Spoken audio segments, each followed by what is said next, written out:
Hello students,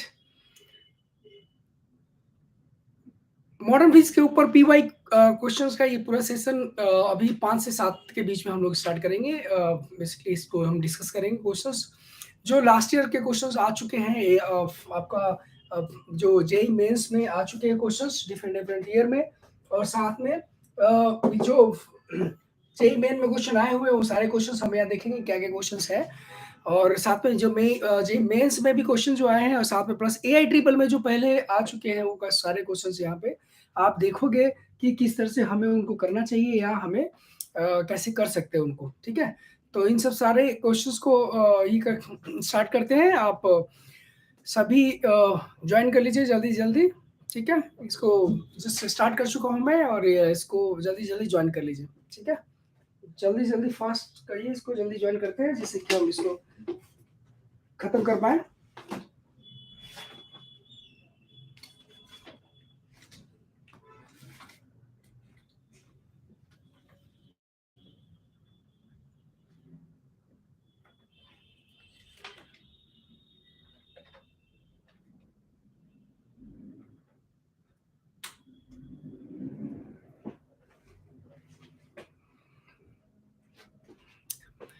तो start करते हैं। बेसिकली मॉडर्न फिजिक्स के ऊपर इसमें सारे क्वेश्चंस होंगे, एक्सरे के भी क्वेश्चंस होंगे, और फोटो इलेक्ट्रिक इफेक्ट के भी क्वेश्चंस होंगे, न्यूक्लियर के भी क्वेश्चंस होंगे, रेडियो एक्टिविटी का भी क्वेश्चंस होगा, सारे क्वेश्चंस होंगे।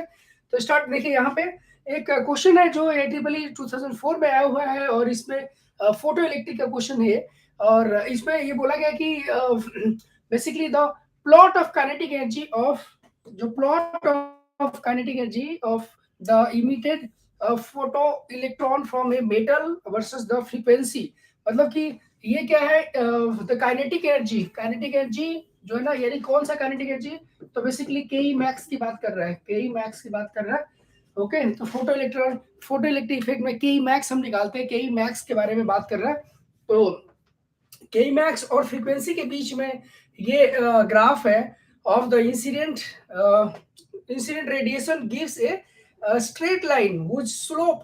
अब देखिए कि आपको कोई भी अगर ग्राफ खींचना होता है, ग्राफ ड्रॉ करना होता है, तो आप उसमें जो वेरिएबल्स दे रखे हैं जिनके जिनके बीच में उनके बीच में इक्वेशंस आप फाइंड आउट करते हैं, इक्वेशंस, और उनके बीच में फिर रिलेशन, मतलब इक्वेशंस के थ्रू ही रिलेशन मिलता है, और उस रिलेशन के बेसिस पे आप ड्रॉ कर सकते हैं, ग्राफ ड्रॉ कर सकते हैं। आपको पता है यहाँ पे के मैक्स का अगर मैं बात करूँ, तो ये के मैक्स का फॉर्मूला आपको याद होगा। उसमें फोटो इलेक्ट्रिक इफेक्ट में क्या होता है, जो इंसिडेंट एनर्जी होती है वो E इक्वल टू क्या होती है, तो वर्क फंक्शन प्लस, यहाँ पे वर्क फंक्शन प्लस जो भी एनर्जी बच जाती है के मैक्स के फॉर्म में चली जाती है, के मैक्स। ओके, के मैक्स। तो इस तरह से के मैक्स अगर मैं निकालो, ये क्या है, एच न्यू है, और ये कांस्टेंट है। एक हर मेटल पे डिपेंड करता है, अलग अलग मेटल के अलग अलग मटेरियल के ऊपर डिपेंड करता है ये डब्ल्यू की वैल्यू। तो यहाँ से फाइनली आप क्या करेंगे, के मैक्स की वैल्यू निकालिए, और दैट इज इक्वल टू ई यानी H new minus W. Okay, यहाँ पे देखोगे तो ये एक इक्वेशन हम लिखते हैं स्ट्रेट लाइन का इक्वेशन कैसे लिखते हो, y equal to mx plus c। Okay, y equal to mx plus c से सिमिलर है, सिमिलर मतलब आप देख सकते हो यहाँ पे y क्या है, k max की तरह उससे सिमिलर बता रहा हूँ। c जैसे कांस्टेंट होता है उसी तरह से यहाँ पे w है, और जैसे x है, x की जगह पे यहाँ पे क्या है, न्यू है यानी फ्रीक्वेंसी है। तो ये स्ट्रेट लाइन का इक्वेशन होगा।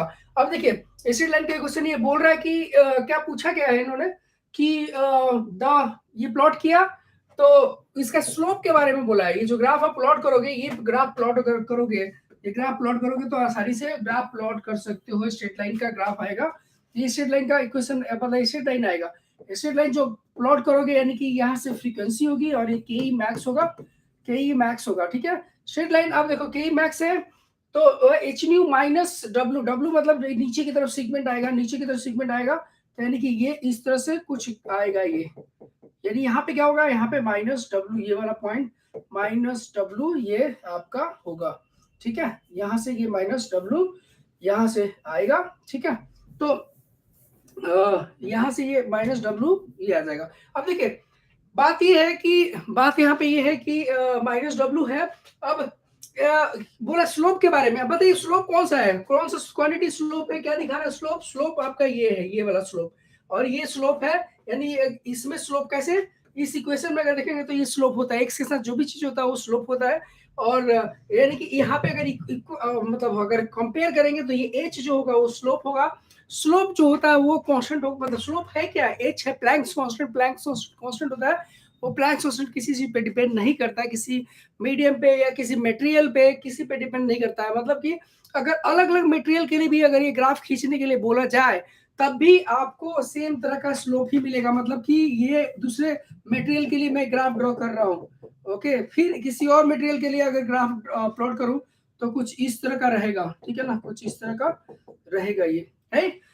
तो अलग अलग मटेरियल के लिए आप कितने भी मटेरियल के लिए आप ड्रॉ कर लो और अलग अलग मटेरियल के स्लोप इसका सेम रहेगा, ओके। अलग मटेरियल से अंतर क्या पड़ेगा, तो वर्क फंक्शन अंतर हो सकता है, ये जो वर्क फंक्शन है जो आप यहाँ पे लिख रहे हो डब्ल्यू, तो ये W1 पहले का है, W2 ये दूसरे का है, और ये W3 तीसरे का, तो कुल मिला के जो स्लोप है वो कांस्टेंट है, स्लोप किसी पे डिपेंड नहीं करेगा, स्लोप और जो है ना ये डिपेंड नहीं करेगा किसी, सिर्फ किसी भी चीज पे डिपेंड नहीं करेगा, ना तो मटेरियल पे, ना इंसिडेंट एनर्जी, इंसिडेंट एनर्जी की फ्रीक्वेंसी पे, नहीं किसी पे डिपेंड नहीं करेगा। तो देख लेते हैं हम क्या क्या ऑप्शन हमारे पास अवेलेबल है, ओके।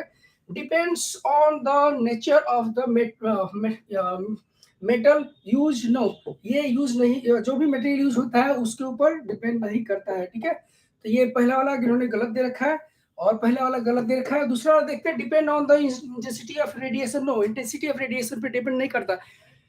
इंटेंसिटी देखिए, depend on the nature of the metal, metal पे डिपेंड नहीं करता, मेटल पे डिपेंड क्या करता है इन तीनों चीजों में, मतलब डब्ल्यू, इनमें से क्या डिपेंड करता है इसमें, मतलब कि क्या करते हैं, अगर मेटल चेंज करोगे तो क्या चेंज होगा, ये चेंज होगा, डब्ल्यू चेंज होगा, लेकिन आपका एच चेंज नहीं होगा, एच किसी ना मेटल पे डिपेंड करता है और ना मटेरियल पे डिपेंड करता है, ना इंसिडेंट एनर्जी पे डिपेंड करता है। देखिए depends on the intensity, intensity पे भी डिपेंड नहीं करता, इंटेंसिटी पे इसमें क्या डिपेंड करेगा, तो इनमें से कुछ भी डिपेंड नहीं करता इंटेंसिटी, करंट जो होता है ना, करंट डिपेंड करता है इंटेंसिटी के ऊपर, इंटेंसिटी के ऊपर डिपेंड करता है करंट, राइट, करंट डिपेंड करता है इंटेंसिटी पे, तो वो चीज यहाँ पे ये भी गलत है। Depends both on the intensity of the radiation and the metal use, नहीं किसी पे भी ये मेटल ये जो है डिपेंड नहीं करता है।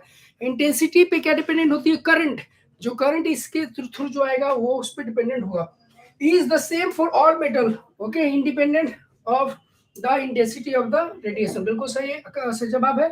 उसके बाद अगला क्वेश्चन आते हैं, ठीक है। तो अगला क्वेश्चन में देखिए, if a photo cell is used for light of wavelength this one, तो ये वेवलेंथ इतना, देखिए फोटो सेल क्या होता है, फोटो सेल जैसे कि एलईडी होता है, लाइट इमिटिंग डायोड होता है, उसमें करंट आप देते हो तो क्या होता है, करंट देते हो तो उसमें करंट देते हो तो लाइट निकलती है, LED light emitting diode, but इसमें क्या होता है कि फोटो डायोड में क्या होता है, लाइट ये फोटो डायोड में क्या होता है, लाइट पड़ेगा तो करंट बहेगा, मतलब कि ये बस बेसिकली है क्या, उल्टा है, एलईडी का बिल्कुल बिल्कुल अपोजिट है, और कुछ नहीं, ये बिल्कुल अपोजिट है। तो इसका बोल रहे कितने का वेवलेंथ आप यूज कर रहे हो, इतने का वेवलेंथ, यानी लैम्डा की जो वैल्यू एक तरह से दे रखी है 4000 एंगस्ट्रॉम दे रखा है। एंड इफ Na यानी कि दो है मेटल ये और ये are used as cathode whose work function are this one, ये वर्क फंक्शन इनके दे रखे हैं, यानी कि एक तरह से ये W किसका है, W यहाँ पे लिख देता हूं मैं, ठीक है ना, तो ये W दे रखा है, ये W किसका है भाई, तो W दे रखा है Ca का, किसका, Na का, that is equal to this one, okay, ये W, और W वर्क फंक्शन किसका, वर्क फंक्शन कॉपर का, वो किसका, इसका है, ठीक है ना। तो respective then which will better for cathode, cathode का यूज हम क्या करते हैं, कैसे करते हैं, तो कैथोड बेसिकली वो उस पे हम लाइट जो है ना कैथोड पे ही डालते हैं, और ओके। तो अब इसको देखते हैं कि कैसे यहाँ पे करेंगे। कैथोड का यूज हम क्यों करते हैं? कैथोड पे ही लाइट गिरती है, मतलब ये सपोज करें ये प्लेट है और यहाँ से जो रेडिएशन आता है वो कैथोड पे ही गिरता है। This is the cathode. Okay, cathode से इलेक्ट्रॉन निकलेगा और इधर की तरफ जाएगा। इधर में हम नॉर्मली पॉजिटिव लगाते हैं बैटरी का टर्मिनल, जिससे कि इलेक्ट्रॉन को खींच पाए। ये इलेक्ट्रॉन को खींचने के लिए हम क्या करते हैं, यहाँ पे इलेक्ट्रॉन यहाँ से निकलता है और वो इलेक्ट्रॉन को यहाँ पे पॉजिटिव प्लेट रखोगे तभी वो खींचेगा, अट्रैक्ट करेगा। ओके, तो ये क्या होता है कि कुल मिला के कैथोड एक प्लेट है जहां से इलेक्ट्रॉन इमिट होगा, यानी ऐसे बोलो कि उसी पे लाइट पड़ने वाला है, उसी को हम उसी पे रेडिएशन पड़ेगा, हम उसका प्लेट का यूज करेंगे उस पे इंसिडेंट लाइट डालने के लिए। करेक्ट है, ठीक है। तो अब देखते हैं, देखिए बात क्या है कि मैंने यहाँ पे देखिए समझ में आता है कि सपोज करिए ई एनर्जी का आप यहाँ पे ई एनर्जी का आपने यहाँ पे इंसिडेंट एनर्जी डाली ई का, ठीक है ना, ई का। अब अगर ये लाइट जो डाली है आपने, ये जो लाइट डाली है, ये इस आपने हर प्लेट का अपना वर्क फंक्शन होता है, मतलब हर मेटल का अपना वर्क फंक्शन होता है। इस प्लेट का ये जो मेटल होगा, मेटल का जो वर्क फंक्शन है उससे ज्यादा उससे ज्यादा एनर्जी का आप डालोगे तभी यहाँ से इलेक्ट्रॉन निकलेगा, नहीं तो नहीं निकलेगा। समझ आई बात? क्या कॉन्सेप्ट है यहाँ पे? कॉन्सेप्ट ये है कि ये जो इंसिडेंट एनर्जी जो डाल रहे हो, ये वाला जो इंसिडेंट एनर्जी डाल रहे हो ना, ये होना चाहिए इसके वर्क फंक्शन से ज्यादा, इस मेटल के वर्क फंक्शन से ज्यादा होना चाहिए, तभी ये यहाँ से क्या करेगा, इलेक्ट्रॉन को निकालेगा, अदरवाइज इलेक्ट्रॉन नहीं निकलेगा। समझ आई बात? तो कुल मिला के हम देखते हैं कि भाई इन दोनों का जो वर्क फंक्शन कितना है, और जो एनर्जी जो आप इंसिडेंट कर रहे हो वो एनर्जी किस मतलब वर्क फंक्शन से ज्यादा किसके लिए है। अगर दोनों के ये वर्क फंक्शन है, ये फंक्शन है, अगर ये जो एनर्जी निकलेगी ये इससे भी ज्यादा है, इससे भी ज्यादा है, इसका मतलब दोनों प्लेट आप यूज कर सकते हो, दोनों के लिए कोई दिक्कत नहीं।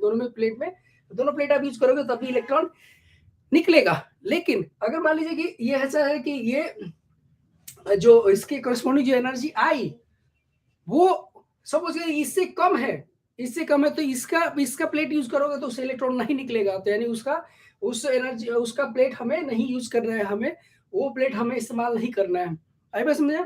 तो अगर अगर ये इसका हम देखते हैं कि जो एनर्जी ये आई इसकी एनर्जी से यानी वर्क फंक्शन से ज्यादा अगर है ये, तो वो उससे इलेक्ट्रॉन निकलेगा। ओके, तो सबसे पहले हमारा काम होगा कि हम पहले इसके कॉरेस्पॉन्डिंग एनर्जी निकाले, यानी ये इसकी एनर्जी निकाले, लैम्डा इक्वल टू, तो लैम्डा दे रखा है तो इसका क्या होगा, एच सी बाई लैम्डा होता है। ओके, तो ये 12400 ये अगर कैलकुलेट करते हैं तो ये आता है 12735 होता है, तो उसी को सॉरी 12375 होता है, 12375 ये होती है, और बाई लैम्डा ये होता है किसका, ये है ई का value, this is E. Okay, अब यहाँ पे क्या है कि इसको वैल्यू कैलकुलेट किया हमने, तो उसको कैलकुलेट करोगे। अब यहाँ पे क्या होगा, नीचे लैम्डा की वैल्यू ऐसे उठा के डालो 4000। ओके, अब इसको कैलकुलेट करेंगे आप, तो कैलकुलेट करोगे तो ये 2 जीरो गायब कर दो यहाँ से, और यहाँ से आपका ये जीरो हटा दोगे तो ये 1 इतना आ जाएगा।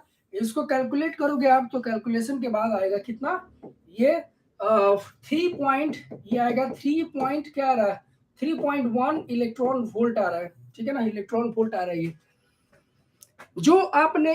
अब देखिए ये एनर्जी जो इंसिडेंट हो रही है उसकी एनर्जी 3.1 इलेक्ट्रॉन वोल्ट, और जो वर्क फंक्शन है एक प्लेट का वर्क फंक्शन है 2 इलेक्ट्रॉन वोल्ट, तो उससे ज्यादा की एनर्जी हो गई, तो हाँ वो उस मटेरियल का प्लेट से इलेक्ट्रॉन निकलेगा।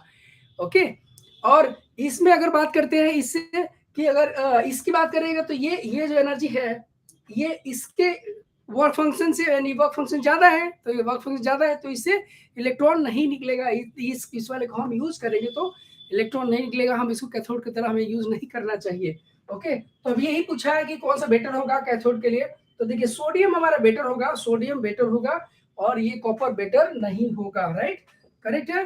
तो ये चीज आपका पूरा, इसके साथ साथ आपको थी मतलब उसका कॉन्सेप्ट भी आपको हम देखते करते जा रहे हैं। अगला क्वेश्चन है एक्सरे से। पहला वाला क्वेश्चन जो था, पहले जो क्वेश्चन थे ये सारे क्वेश्चंस जो वो थे देख लिया आपने, ठीक है ना। तो अगला क्वेश्चन देखते हैं एक्सरे से। बेसिकली आईआईटी में आ चुका है, IIT screening, IIT JEE screening 2001 में आया हुआ है, जेई स्क्रीनिंग आ चुका है इसमें। तो देख लेते हैं इसको, करेक्ट है। तो एक्सरे जो है, X-ray the intensity of X-rays from a Coolidge tube is plotted against wavelength as shown in the figure. Okay, तो ये चीज आप यहाँ पे एक चीज देख सकते हो, राइट। तो यहाँ पे देख लीजिए, हम अभी कर लेते हैं इसको, ठीक है।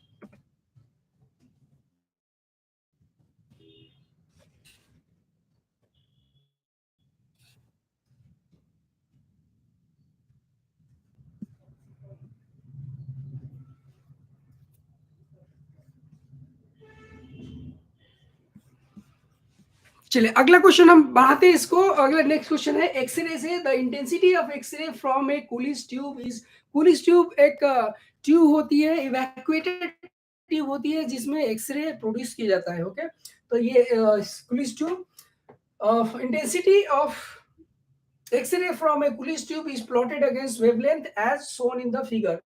Okay, the minimum wavelength found is lambda c, and the wavelength of the K alpha line is lambda k as the accelerating voltage is increased. Okay, accelerating, देखिए जो एक्सेलेटिंग इन जो कूलिज ट्यूब में क्या होता है, कूलिज ट्यूब में आप जो वोल्टेज अप्लाई करते हो, वो वोल्टेज क्या होती है, वोल्टेज से की वजह से इलेक्ट्रॉन एक्सेलरेट होता है।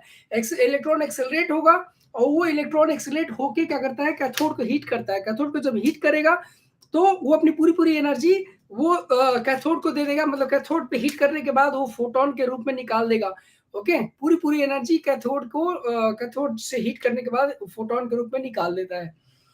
ओके, ये तो वो है, वो वाला इलेक्ट्रॉन है जो जिसकी वजह से मैक्सिमम एनर्जी का फोटोन निकल रहा है। मतलब कि भाई पूरा जो भी इलेक्ट्रॉन लेके आया इधर से, वो पूरा पूरा हीट करने के बाद दे दिया फोटोन के रूप में। मतलब उसका एनर्जी वेस्ट नहीं हुआ, पूरी पूरी तरह से कन्वर्ट हो गया फोटोन के रूप में। ओके, बात समझिए। तो ये चीज हो गई। अब यहाँ पे देखिए कि इलेक्ट्रॉन जो आया, वो इलेक्ट्रॉन आया, वो एनर्जी के साथ आया, और एनर्जी के साथ आया तो कितनी एनर्जी है उसके पास, ये जितने भी पोटेंशियल आपने लगाई है वो उसके बराबर होगा, ई इंटू वी के बराबर होगा। और वो ई इंटू वी जो होती है वो किसके बराबर हो जाती है, जो फोटोन निकला वो फोटोन की एनर्जी में कन्वर्ट हो जाती है। मतलब कि आपको अगर मैं बोलूं कि ई इंटू वी जो होगा, जो इलेक्ट्रॉन ये लेके आया, एनर्जी लेके आया, वो क्या होगा, H C by lambda, H C by lambda के बराबर। और this is lambda equal to H C by E into V.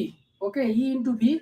तो ये इसको आप कैलकुलेट, मतलब कैलकुलेट करोगे तो कुल मिला के ये है कि आपका ये इस तरह से लैम्डा जो होगा, जैसे आप वोल्टेज बढ़ाओगे तो वोल्टेज आपको बढ़ाओगे, यानी कि ये वोल्टेज जब बढ़ाओगे तो लैम्डा जो होगा घटेगा। आप देख सकते हो lambda inversely proportional to V है, वी अगर बढ़ाओगे तो लैम्डा जो है वो डिक्रीज करेगा।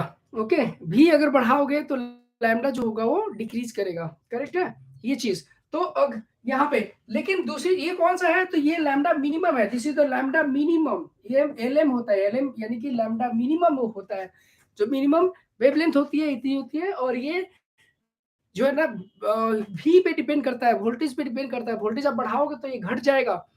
लेकिन लेकिन देखिए ये जो होता है कौन सा, वेवलेंथ ऑफ के अल्फा लाइन। के अल्फा लाइन क्या होती है, तो जो ये कैरेक्टरिस्टिक एक्सरे से निकलता है, कैरेक्टरिस्टिक एक्सरे का ये बेसिकली फोटोन निकलता है।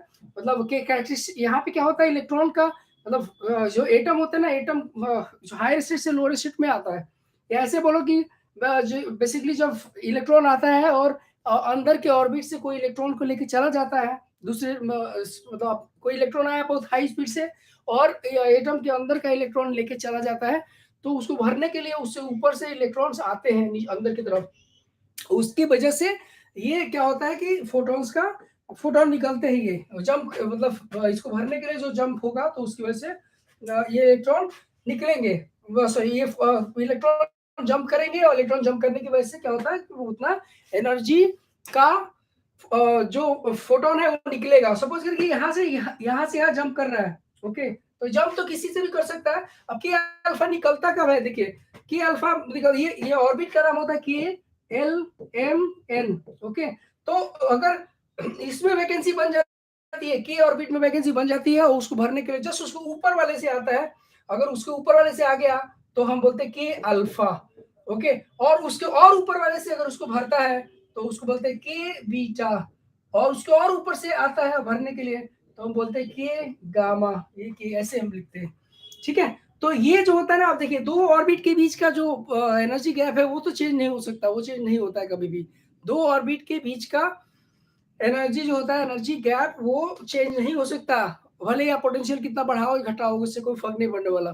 तो ये चीज जो होती है वो डिपेंड नहीं करती है कि पोटेंशियल पे डिपेंड नहीं करती है, पोटेंशियल पे डिपेंड नहीं करती है। क्या मतलब कि लैम्डा की जो होगा वो कांस्टेंट रहेगा।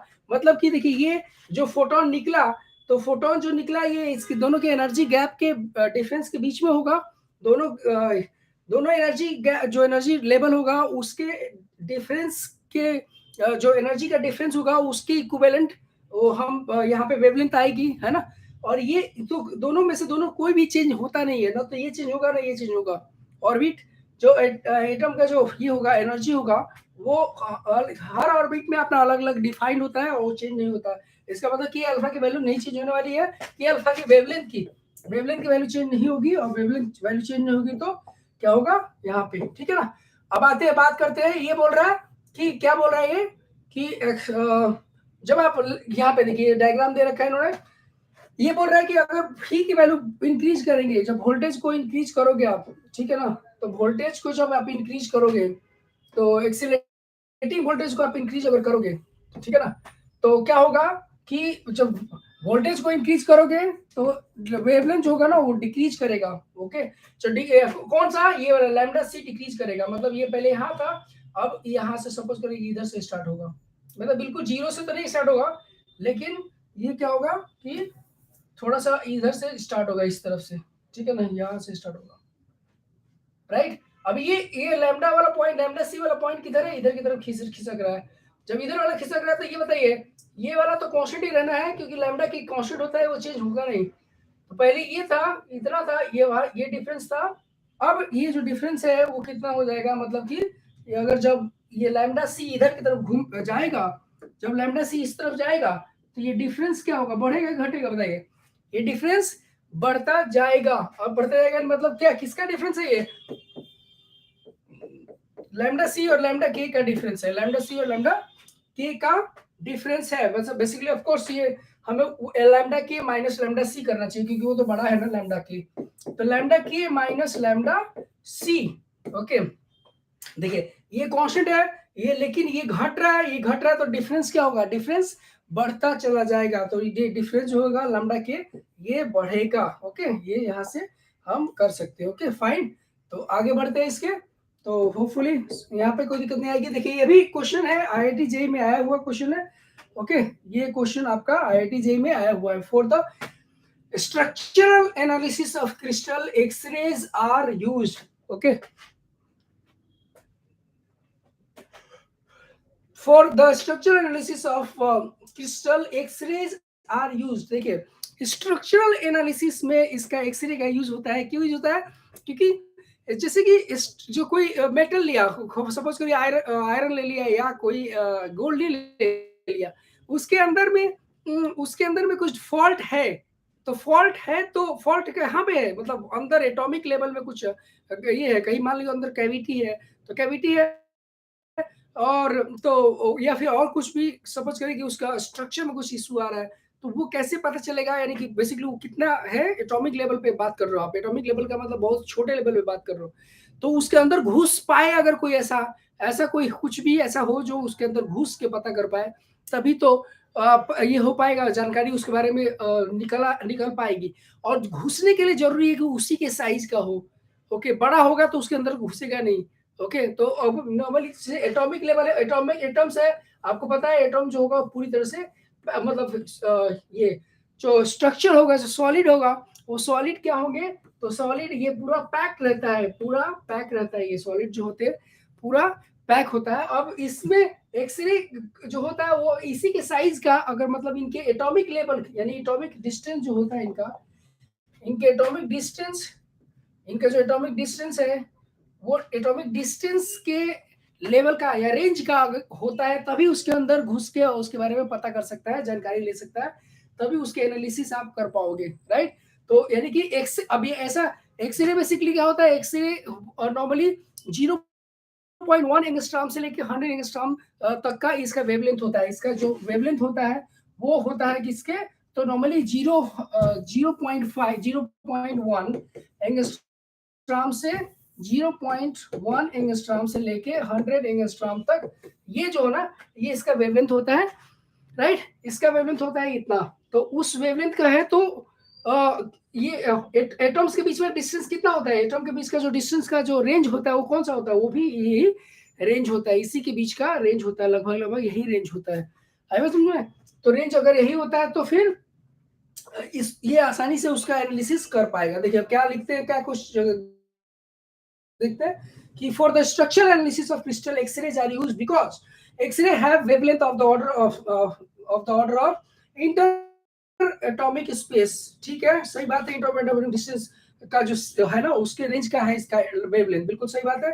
और उसके आगे देख लेते हैं क्या है, X-rays are highly penetrating radiation. वो तो है हाईली पेनिट्रेटिंग है, लेकिन हाईली पेनिट्रेटिंग तो और भी कुछ है, और जैसे कि गामा रेज भी, गामा रेज तो और ज्यादा हाईली पेनिट्रेटिंग उनका होता है, लेकिन ठीक है ना, लेकिन वो उसका यूज नहीं करते हम। उसके बाद wavelength of X-rays is of the order of nuclear size. Wavelength of X-rays is of the order of nuclear size. Nuclear size नहीं है, इंटर एटॉमिक डिस्टेंस के साइज का होता है, इंटर एटॉमिक डिस्टेंस जो होता है ना उसके रेंज का होता है। Okay, X-rays are coherent radiations, तो ये सही नहीं है। तो बेसिकली आपका क्या है, एक्सरेज यूज करते हैं क्योंकि इसका जो साइज होता है वो वेवलेंथ होता है, वो इंटर एटॉमिक जो स्पेसिंग होती है, डिस्टेंस होता है, उसके रेंज में होता है ये, ठीक है ना। तो ये आते हैं अब अगला यहाँ पे। ओके, तो यहाँ पे आते हैं अगला चीज, ठीक है ना। नेक्स्ट क्वेश्चन में देख लेते हैं क्या है नेक्स्ट क्वेश्चन।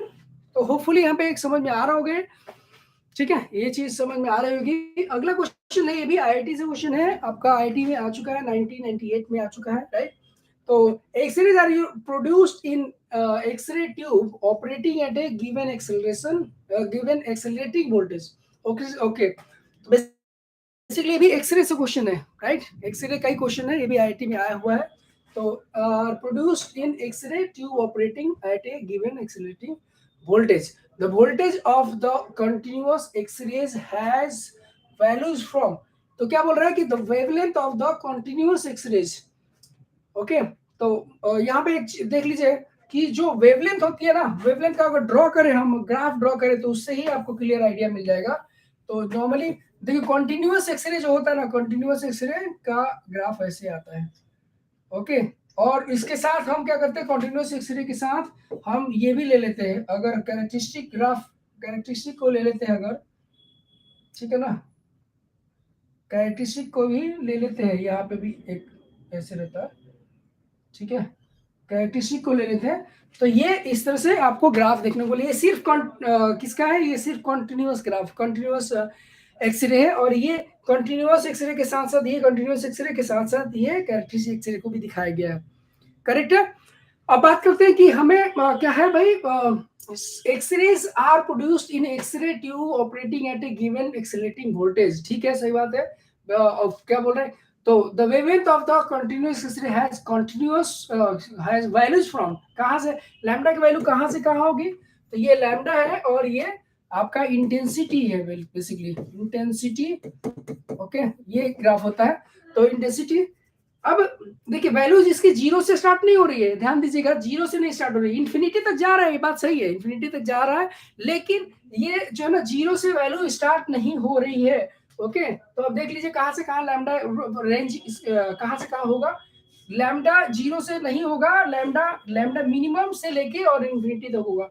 लैम्डा मिनिमम जो है वो आपको बता चुका हूँ, लैम्डा मिनिमम क्या है।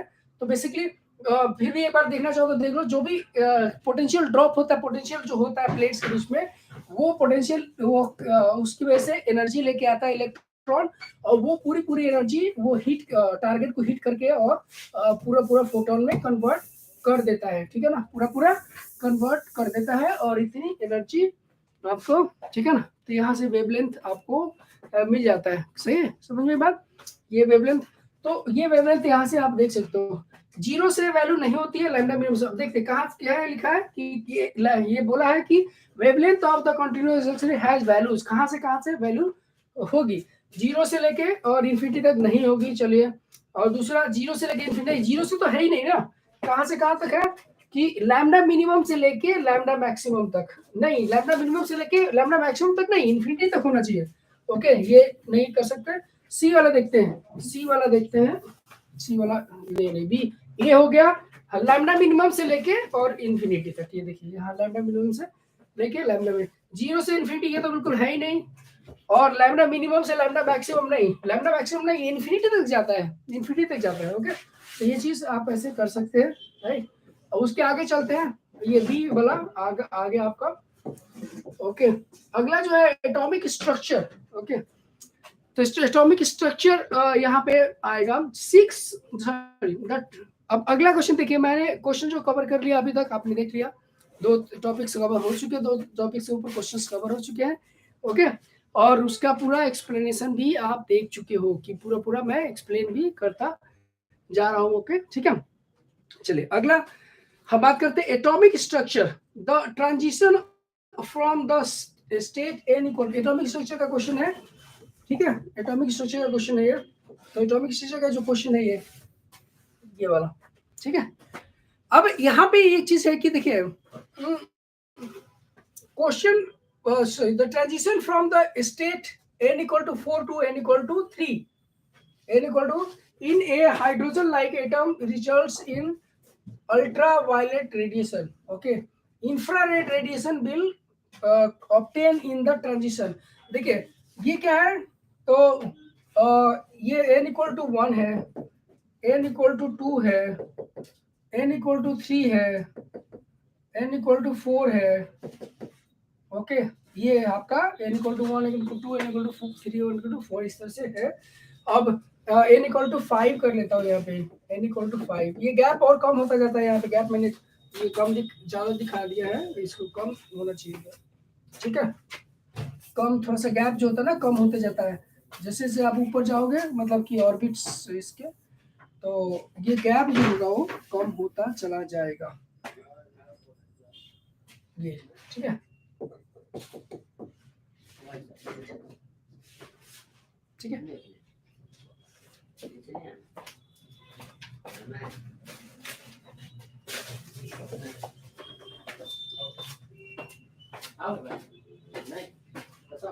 करेक्ट है। अब देखिए इसमें क्या है कि बोला इन्होंने कि transition from the state this one कहाँ से 4 से लेके और 3 तक, 4 से 3 में ये ट्रांजिशन हो रहा है। ओके, ये वाला जो बोला है ये है ऐसे ट्रांजिशन हो रहा है। In hydrogen like atom in results in ultraviolet radiation, ultraviolet जो ट्रांजिशन होना ना उसकी वजह से हमें क्या मिल रहा है, अल्ट्रावायलेट रेडिएशन मिल रहा है। Okay, infrared radiation will be obtain, मतलब इंफ्रारेड रेडिएशन जो होगा उसकी एनर्जी क्या होती है, उसकी ज्यादा होती है कि कम होती है, अल्ट्रावायलेट की एनर्जी ज्यादा होती है और ये इंफ्रारेड की एनर्जी कम होती है, याद रखिए, ठीक है ना। ये इंफ्रारेड की जो वैल्यू होती है, मतलब एनर्जी जो होती है वो ज्यादा, एनर्जी किसकी भाई, अल्ट्रा वायलेट, ये ज्यादा होती है एनर्जी किसकी, इंफ्रारेड, इससे ज्यादा इसकी एनर्जी होती है, ठीक है। अब एनर्जी ज्यादा होती है तो बताइए एनर्जी ज्यादा होने का मतलब क्या है, जो जंप मार रहा है ना, जंप मार रहा है तो गैप ज्यादा होना चाहिए, ज्यादा गैप होगा तो ज्यादा एनर्जी को रिप्रेजेंट करता है। ओके, ये गैप ज्यादा गैप है तो वो ज्यादा एनर्जी को रिप्रेजेंट कर रहा है, कम गैप कम एनर्जी को रिप्रेजेंट कर रहा है। ओके, आपको कम एनर्जी का चाहिए, कम मतलब कम गैप का चाहिए आपको। ओके, आपको क्या चाहिए, इंफ्रारेड चाहिए, इंफ्रारेड जो चाहिए वो कम गैप का चाहिए, मतलब कि आपको कहाँ से कहाँ आना चाहिए, तो n इक्वल टू 5 से, देखिए अगर आप सपोज करो कुछ देर के लिए कि आप आते हो 4 से लेके 2 तक, तो ये गैप जो है ज्यादा हो जाएगा, और गैप जब ज्यादा होगा जब गैप ज्यादा होगा इसका मतलब और ज्यादा हाई एनर्जी का रेडिएशन होगा। ओके, ये रेडिएशन और क्या होगा, हाई एनर्जी का होगा, करेक्ट है। और मान लीजिए यहाँ से यहाँ चले आए तो ये तो एनर्जी का गैप और ज्यादा हो गया, तो ये और ज्यादा हाई एनर्जी का रेडिएशन देगा। आई बात समझे, रेडिएशन और ज्यादा हाई एनर्जी का रेडिएशन आपको देगा। लेकिन आपको इंफ्रारेड चाहिए। इंफ्रारेड का मतलब कि कम से कम रेडिएशन, कम से कम गैप का आपको चाहिए होगा। अब देखिए, जो यहाँ पे एक और चीज है बताता हूँ आपको, यहाँ पे ये जो गैप है ना, इससे ये जो गैप है, इस गैप से ज्यादा गैप यहाँ पे होता है। मतलब कि अगर यहाँ से यहाँ पे आना है तो ये गैप, मतलब यहाँ से यहाँ जो आ रहा है उससे ज्यादा एनर्जी होगी। अगर आप यहाँ से यहाँ आएंगे, 3 से लेकर 2 तक आएंगे, गैप बढ़ता जा रहा है यहाँ पे, सबसे ज्यादा गैप इसका होता है। ओके, आपको कम एनर्जी का चाहिए, इसका मतलब कि आपको और कम गैप वाले ट्रांजिशन को देखना है। कौन सा ट्रांजिशन, ये वाला ट्रांजिशन आप पॉसिबल है। ओके, देखिए 2 से 1 जाओगे, 2 से 1 जाओगे तो ये और ज्यादा, ये तो बिल्कुल नहीं भाई, ये 2 से 1 वाला तो और ज्यादा गैप दे देगा, तो और ज्यादा एनर्जी देगा। ओके, और ज्यादा एनर्जी आपको मिलेगा। 3 से 2, 3 से 2 मैंने बोला ना, ये गैप ज्यादा होगा इस गैप से। अब नीचे ये वाला गैप ज्यादा होगा इस गैप से, तो इसका मतलब ये नहीं हो सकता। ओके, फिर ये क्या है, ये 4 यहाँ से 4 से 2 पे अगर जाओगे, 4 से 2 मतलब यहाँ से यहाँ जाओगे आप, अगर यहाँ से यहाँ जाओगे, कहाँ से, ये 4 से 2 पे जाओगे तो ये और ज्यादा गैप आपको बड़ा करते जा रहे हो। 5, हाँ ये कि 5 से 4 पे जाओगे, 5 से 4 पे जाओगे तो ये क्या होगा, 5 से 4 पे जाओगे तो गैप कम होगा, एनर्जी का गैप कम होगा, एनर्जी का गैप कम होगा। आई बात समझ में, तो एनर्जी का गैप कम होगा, ये चीज आपको ध्यान रखिएगा यहाँ पे। तो डी उसका आंसर हो जाएगा। अगला जो क्वेश्चन है वो उस पर देखते हैं, उस पर ध्यान देते हैं। ठीक है, उस पर ध्यान देते हैं कि the electron in a hydrogen atom makes a transition from a excited state to ground state. Which of the following statements is true? Okay, तो कौन सा स्टेटमेंट ट्रू है, the electron in a hydrogen atom makes a transition from an excited state to ground state. Which of the following statement is true. Okay, तो क्या बोल रहे हैं, the electron in a hydrogen atom makes a transition from a excited state to ground state. Excited कौन सा हो सकता है, n = 2, n = 3, n = 4, n = 5, ये सारे के सारे एक्साइटेड स्टेट है। ओके, ये सारे के सारे excited state. Which of the following statement is true. तो आप देखो, यहाँ पे ऐसा देखा है कि भाई ये है, ये है, ये है, ये है ना, ये कौन सा है, n = 1, n = 2, n = 3, n = 4, n = 5। क्या बोल रहा है, the electron in hydrogen atom makes a transition from an excited state to ground state. ऊपर से नीचे आ रहा है, ऊपर से नीचे आ रहा है, लोअर स्टेट में आ रहा है। ओके, ग्राउंड स्टेट में आ रहा है। ओके, किसी तो एक्साइटेड स्टेट से बोल रहा है ग्राउंड स्टेट में, तो यहाँ से भी आ सकता है, यहाँ से भी आ सकता है, यहाँ से भी आ सकता है, यहाँ से भी आ सकता है। किसी भी एक्साइटेड स्टेट से यहाँ पे ग्राउंड स्टेट में आ सकता है। ये इसको ग्राउंड स्टेट बोलते हो, ग्राउंड स्टेट इसको बोलते हो। ठीक है ना। Which of the following statement is true? Its kinetic energy increases and its potential and total energy decreases. Okay, तो देखिए एनर्जी जो होती है वो एनर्जी आप क्या लिखते हो, एनर्जी जो लिखते हो वो आप लिखते हो total energy -13.6 electron volt upon n², ऐसे आप लिखते हो, है ना। ये लिखते हैं, यानी कैसे समझ लो कि E0/n² लिखते हो आप, राइट। ये आप E0 क्या है, -13.6 इलेक्ट्रॉन वोल्ट आप यहाँ पे लिखते हो। ठीक है, अब देखिए क्या होता है कि जब यहाँ पे जो होता है ना, ये सबसे ऊपर आप जाते हो, यहाँ पे कहाँ पे, इन्फिनिटी पे, मतलब ये जो है ना, ये वाला सबसे बाहर वाला होता है इन्फिनिटी, और इसकी जो एनर्जी होती है वो एनर्जी होती है कितनी, 0, यानी सबसे ज्यादा एनर्जी होती है उसकी। और सबसे कम एनर्जी, यानी जिसके लिए नेगेटिव है तो हम बोलेंगे सबसे कम, और सबसे ज्यादा इस तरह से बोलेंगे। तो ये सबसे कम एनर्जी इसके पास होगी, और सबसे, मतलब टोटल एनर्जी की बात कर रहा हूँ, सबसे कम टोटल एनर्जी इसके पास होगी, और सबसे ज्यादा टोटल एनर्जी उसके पास होगी। यहाँ पे क्या होती है, एनर्जी 0 होती है, 0 सबसे ज्यादा एनर्जी है। यहाँ पे नेगेटिव साइन को भी कंसीडर कर रहे हैं। ठीक है, साइन को भी कंसीडर कर रहे हैं यहाँ पे। यहाँ पे साइन को भी कंसीडर कर रहे हैं, करेक्ट है, ठीक है। अब मूव करते हैं हम, तो आपको देखोगे अगर तो E equal to infinity, equal to n equal to infinity equal to 0, okay. बोल रहा है कि देखिए अब ये है कि जो नीचे यहाँ पे आ रहा है, इस तरफ आ रहा है, यहाँ पे कहाँ से आ रहा है, तो हो सकता है यहाँ से आ रहा हो सकता है यहाँ से आ रहा हो सकता है यहाँ से आ रहा हो, किसी भी लोअर स्टेट में आ रहा है, मतलब ग्राउंड स्टेट में आ रहा है फाइनली। तो जब ये आ रहा है तो ई जो हो रहा है, ई की वैल्यू घट रही है कि बढ़ रही है, ई जो है घट रही है। ई की जो वैल्यू होती है उसका डबल होता है यू की वैल्यू, तो यू भी घटेगा, यू भी घटेगा, ओके। ई की वैल्यू घट रही है, यू की वैल्यू भी घट रहा है। तो यहाँ पे काइनेटिक एनर्जी, और आपको पता है क्या, तो काइनेटिक एनर्जी जो होती है वो मतलब टोटल एनर्जी क्या होता है, तो यू प्लस टोटल एनर्जी जो होती है यू प्लस काइनेटिक एनर्जी। अगर इसकी वैल्यू घट रही है, ठीक है ना, और इसकी वैल्यू भी घट रही है, मतलब यहाँ पे इसकी वैल्यू घट रही है और साथ में इसकी वैल्यू घट रही है, आप यहाँ पे ऐसे लिख सकते हो कि ये इनके बीच में रिलेशन एक आता है, रिलेशन हम देते हैं E equal to U by two, ऐसे हम देते हैं, और दैट इज इक्वल टू, अगर आप इसका ये लेंगे तो माइनस ऑफ के बराबर होता है इस, ओके। तो अगर इसकी इसकी वैल्यू घट रही है तो इसकी वैल्यू बढ़ेगी, इसकी वैल्यू घट रही है तो इसकी वैल्यू बढ़ेगी क्योंकि नेगेटिव है, ओके। अब देख लेते हैं, its kinetic energy increases and its potential energy and total energy decreases, okay. ये चीज आप यहाँ पे देख सकते हो, राइट। तो यहाँ से फर्स्ट आंसर आपका यहाँ सीधे हो जाएगा, ये वाला फर्स्ट आंसर आपका यहाँ पे हम कर सकते हैं, वाला फर्स्ट। इसका काइनेटिक एनर्जी इंक्रीज करेगा और टोटल एनर्जी और पोटेंशियल एनर्जी जो होगा वो डिक्रीज करेगा। क्यों, आपको बता चुका हूँ, E इक्वल टू जो होता है वो क्या होता है, U बाई 2 के बराबर होता है, और that is equal to minus of K के बराबर होता है, ठीक है ना, यहाँ से करेक्ट। अब आगे मूव करते हैं अगले में। उसके बाद एक क्वेश्चन न्यूक्लियाई का, न्यूक्लियस का, देखिए, ठीक है। उसके बाद जो क्वेश्चन है वो किसका है, न्यूक्लियस का क्वेश्चन है। तो न्यूक्लियस का question, the electron emitted in beta radiation originates from the electron emitted in beta radiation जब होता है तो उसमें भी इलेक्ट्रॉन निकलता है, ओके, बीटा रेडिएशन। और वो जो बीटा रेडिएशन जो होता है वो मतलब कि बीटा रेडिएशन यानी कि बीटा बेसिकली है क्या, इलेक्ट्रॉन ही है, लेकिन हम इसको बीटा क्यों बोलते हैं, इसलिए क्योंकि ये न्यूक्लियस से निकलता है, न्यूक्लियस से जनरेट होता है।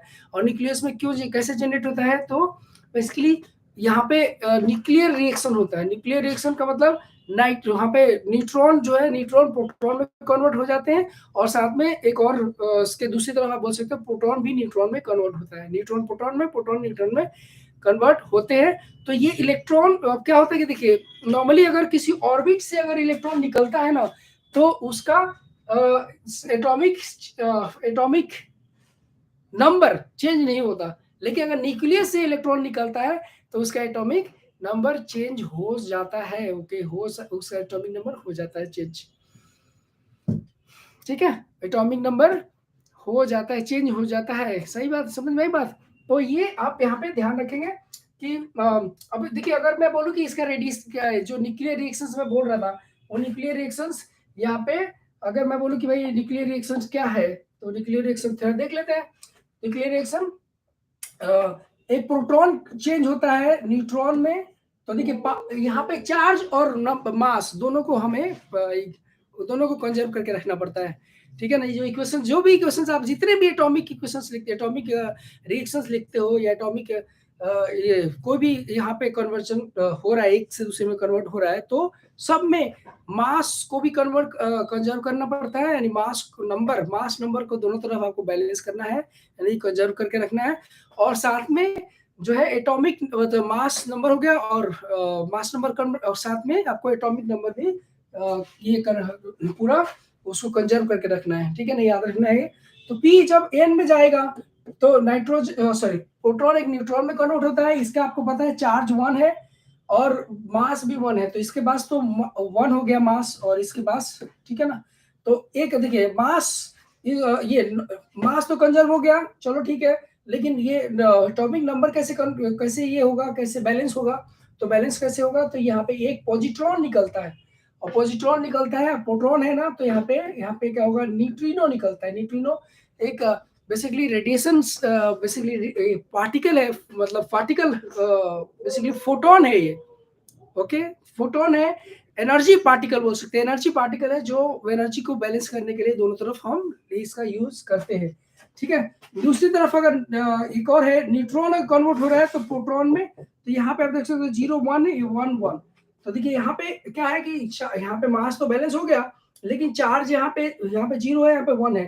तो यहाँ पे क्या होता है कि एक जो ना इलेक्ट्रॉन यहाँ पे आ जाता है, मतलब कि यहाँ पे -1, ओके, -1 जो इसका नंबर होगा, और ओके, यानी उसको बैलेंस करने के लिए यहाँ पे इलेक्ट्रॉन ले लेते हैं E-, ओके, E- हम यहाँ पे ले लेते हैं, प्लस न्यूट्रॉन यहाँ पे ले रहे हो तो यहाँ पे एंटी न्यूट्रिनो ये लोगे, ठीक है ना। न्यूट्रॉन है वहाँ पे, ये क्या है, anti neutrino, this is anti neutrino, balance करने के लिए, ठीक है, बैलेंस करने के लिए।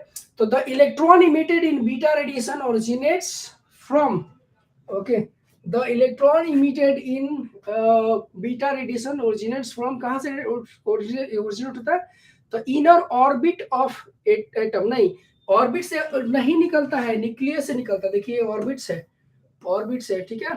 तो ये आपका न्यूक्लियस है, अगर यहाँ से किसी भी ऑर्बिट से निकलेगा ना, निकलेगा, तो क्या होगा कि उसका एटॉमिक नंबर नहीं चेंज होगा, एटॉमिक नंबर चेंज नहीं होगा उसका, मतलब कि सपोज करें कि सोडियम है और सोडियम से एक इलेक्ट्रॉन निकल गया तो सोडियम ही रहेगा, सोडियम ही रहेगा। लेकिन क्या होता है यहाँ पे जब न्यूक्लियस से निकलता है, न्यूक्लियस से निकलता है तो ये सोडियम कुछ और बन जाएगा, सपोज करके यहाँ पे अगर इससे अब निकल रहा है अगर, तो सोडियम क्या होगा, इसका एटॉमिक नंबर 1 बढ़ जाएगा, यानी सोडियम क्या होगा, अगर सपोज करिए कि यहाँ पे सोडियम से ये बन रहा है, कुछ बीटा पार्टिकल निकल रहा है, बीटा पार्टिकल बीटा माइनस निकल रहा है, तो ये सोडियम क्या होगा, सोडियम बन जाएगा मैग्नीशियम, ओके। सोडियम यानी कि सोडियम जिसका एटॉमिक नंबर 11 था ना, अभी ये 12 हो जाएगा, एक एटॉमिक नंबर बढ़ जाएगा, आई बात समझ में। तो इनर ऑर्बिट्स ऑफ एटम, नहीं सही नहीं है। Free electrons existing in nucleus, नहीं, इलेक्ट्रॉन न्यूक्लियस में फ्री नहीं ये होता है।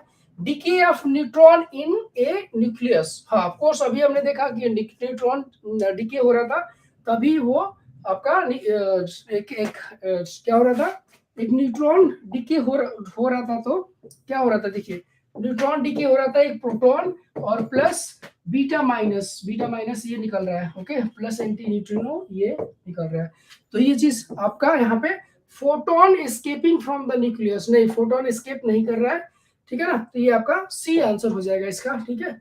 अगला, तो ये सारे क्वेश्चंस थे, हम ये सारे क्वेश्चंस जो थे वो सारे क्वेश्चंस ये मॉडर्न फिजिक्स के क्वेश्चंस हैं, और इनको आप कर लोगे तो